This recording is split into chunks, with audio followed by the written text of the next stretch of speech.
Good morning, my name is Giovanni Adriani, and today I will be talking about Oral Health Foundation and the way and its relationship with the UK sugar taxes. I have a quick table of contents. I will be going over the UK sugar tax situation, and then I will be talking about the Oral Health Foundation and explain a little bit of the background of the nonprofit. And we will be focusing afterwards on our problem statement, objectives, and therefore planning and the models. So, the UK sugar tax was introduced in 2018 with the aim of reducing the sugar contents in soft drinks. It was targeted to lower social classes and families with children, as that's where most of the issues were happening and are still happening nowadays. The past analysis for the situation, as I mentioned, the UK sugar tax is aimed at reducing sugar contents, and it has achieved a 15% decrease in sugar contents in the last couple of years. Um, and this levy is raising £500 million yearly. From a social point of view, we can notice that 50% of citizens are not aware of the importance of dental health, and this was found out in a study that I will be going over later in the presentation. From a technological point of view, we can see that companies had to adapt to this new sugar tax by developing machines that are able to manufacture beverages that have lower sugar levels. As we can see in the graph, the levy actually has worked, as we can notice a drastic decrease in sugar contents comparing to the year 2015 to the year 2018. Talking about Oral Health Foundation, it was founded in 1971, and it has through the years it has gained remarkable amounts of dental health culture. And some recent highlights would be that in 2009 it reached £1 million in annual income for the first time, as well as the Dental Body School program that was launched in 2013 and saw incredible outcomes and influence in schools. The mission and vision for the nonprofit for this nonprofit involves better oral health for all. So, Oral Health Foundation is based in the UK, but it does have objectives that go beyond the nation and aim to achieve oral health objectives globally, and as well as tackling the inequalities in oral health that are present nowadays in society. A SWOT analysis. So we can see that our main strength at Oral Health Foundation is the cultural package that we developed in the over the 50 years of activity in this field. A weakness is the lack of funds and personnel, which inevitably results in lower brand awareness, both in the UK and globally. The opportunity we will be discussing today is the fact that the UK sugar tax revenue could potentially be invested in oral health related issues. Um, the most recent threat that is still playing a big role nowadays is the pandemic that lowers the patient medical access. As we can see from this quote of the Chancellor Sajid Javid, the Treasury has pocketed taxes raised through the soft drink sugar levy. And this translates directly into our problem statement, which states that around 500 million pounds raised yearly are not projected towards issues that correlate to health problems caused by sugar. So, from our perspective, it would only make sense if the sugar tax revenue would be projected towards issues that correlate to sugar. So we found that the most efficient way of tackling this issue and having an influence on this political issue would be to have a petition, an online petition, and present it to the government eventually, and therefore play a role in the future of this sugar tax. Our objectives with this petition include the awareness spread. So Oral Health Foundation will focus mainly on social media, Facebook and Instagram specifically, with campaigns such as Happy Dent and Dental Breakdown. So a Happy Dent is a very lighthearted campaign, which features a cartoon tooth and still tackles the issues that we discussed, but in a very lighthearted manner. Dental Breakdown is a little bit more information based, and it is more technical. But we will be focusing on these campaigns later in the presentation as well. National Smile Month is a set of events and activities that take place in local venues, so universities, schools, as well as parks and squares. Oral Health Foundation never always put a lot of effort in research and development. So we focus mainly on the development of dentures, bridges, cosmetic, and treatments, and investments in these fields would give noticeable benefits. As the study I mentioned previously happened at Gian Sagar Dental College, and we noticed that 48% of the interviewees never visited a dentist in their lives. 47% uses cleaning aids over toothbrush. With cleaning aids, we're talking about gum and candy used instead of a toothbrush. Only 32% of the interviewed people were aware of the health impacts that oral health has.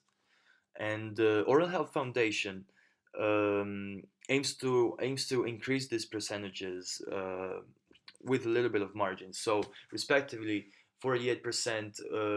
We aim to bring it to 70%.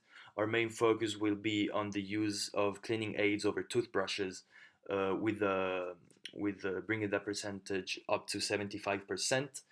And we aim to achieve a 30% increase in the awareness of health impacts.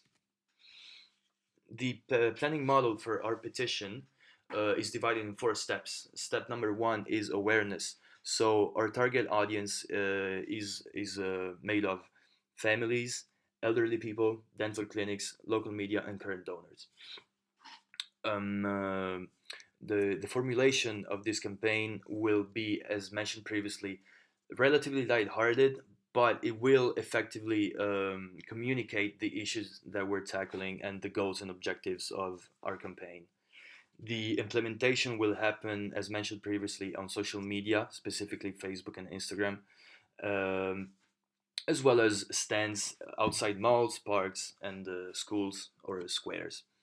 The evaluation step takes place during the campaign and afterwards, so it is the monitoring progress. As we can see,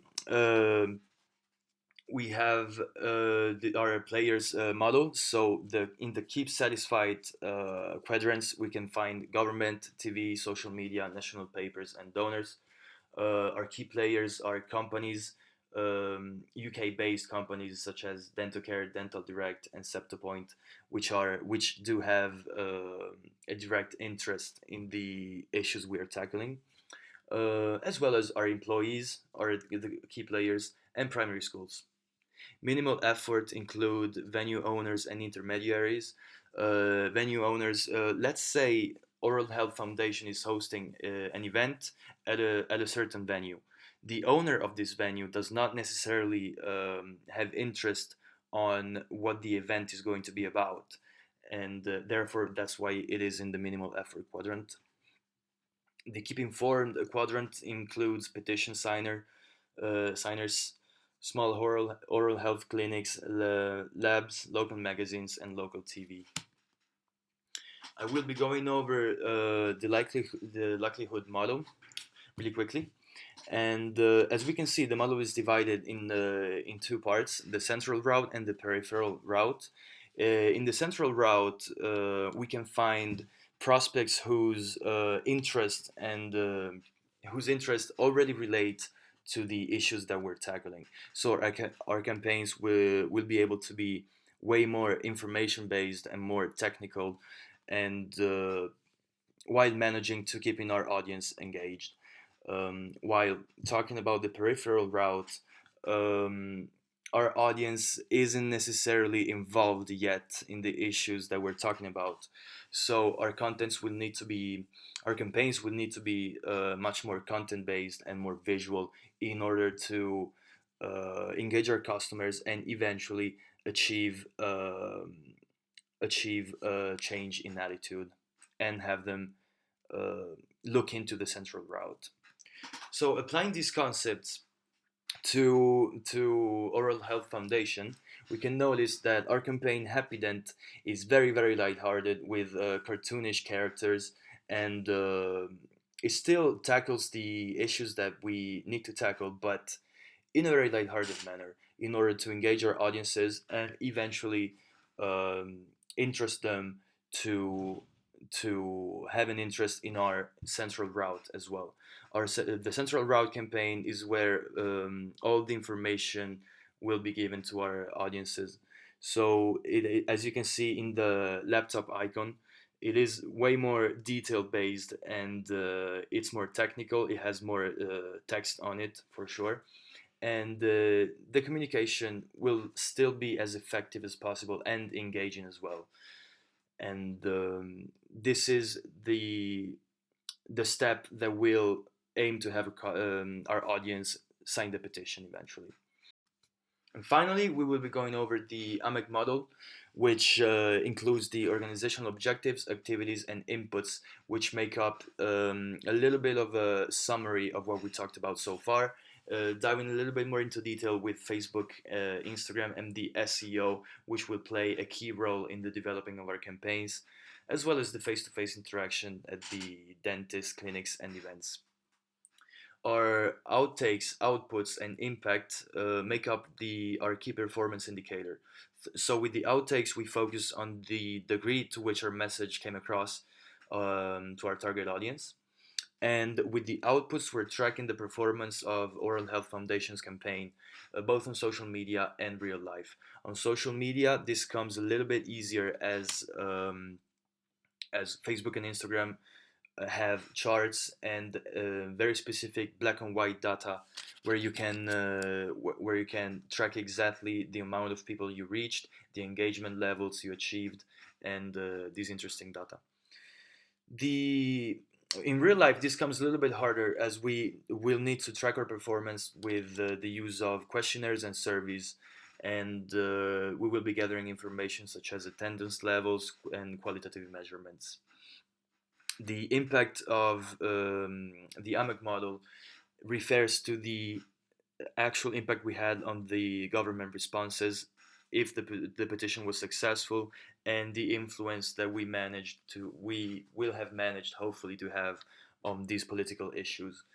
Um, so we're keeping track of these main objectives as well as the secondary issues. So our secondary target include the spreading awareness of the importance of brushing your teeth, for example. All these secondary issues will be the success or unsuccess of these secondary issues will be tracked in the impact part of the AMEC model. And that's it. Thank you very much for your attention, and please let me know if you have any questions.